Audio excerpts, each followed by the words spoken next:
भाव है। प्रकरण बहुत सुंदर उन्होंने लिए थे। जारा भरत जी बहुत दीर्घ दिन तक राज किए, उसके बाद भजन में चले गए। भोग आदि संपूर्ण करे समाप्त करके फिर गए भजन में। मन इधर आने का कोई संभावना नहीं है।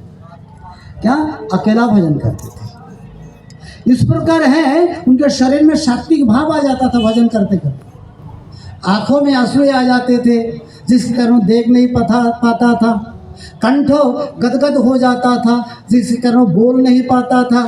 शरीर में कंपन होता था, स्थिर नहीं बैठ पाती। इसी अवस्था, इसी समय जो है जारो भरत जी मन ही मन सोचे, हमारा ये हालत क्यों हो रहा है। मैं तो चुपचाप बैठ करके स्मरण नहीं कर पा रहा हूँ। जो कुछ करूँ ठाकुर जी के चरण को चिंतन करते हुए मैं तुलसी चढ़ाऊँ, लेकिन उसमें भी बाधा हो रही है। शरीर में हमारा क्या हो रहा है समझ नहीं पा रहा। उन्होंने क्या किया जानते, इसी समय भगवत भजन को छोड़ के उन्होंने सूर्य देव का आराधन किया। सूर्य देवता का आराधन किया करने के कारण वो जो भाव जो भगवान के प्रति आया था, जो प्रेम आया था, जो भक्ति आई थी ना, वो स्थगित हो गया। नष्ट नहीं हुआ, स्थगित हो गया। ओके, अब नहीं, आगे नहीं बढ़ा।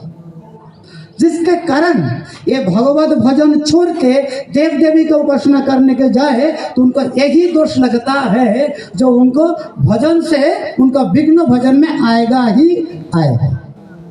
विघ्न आने के कारण वो हिरण शिशु आया, आप सब जानते ही है। हिरण शिशु के प्रति उनको इससे ममता हो गई, स्नेह हो गया। उनके कारण जो इसी जन्म के उनको भगवान का प्राप्ति होने का था, लेकिन 3 जन्म उनको पीछे जाने पड़ा। इसलिए ये ब्रह्मचारी जी है ना, बहुत सुंदर प्रकरण तुले उठाए, जो कि हम गुरु वैष्णव के अनुगत्य में रह करके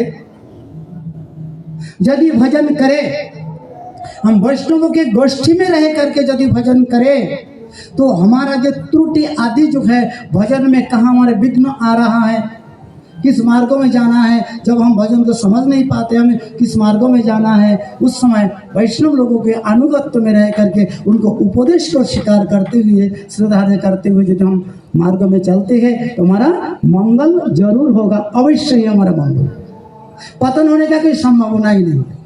इसलिए वैष्णव धर्म अनुगत्यमय धर्म है। बहुत सुंदर। इसी विषय में आगे मैं प्रार्थना करूंगा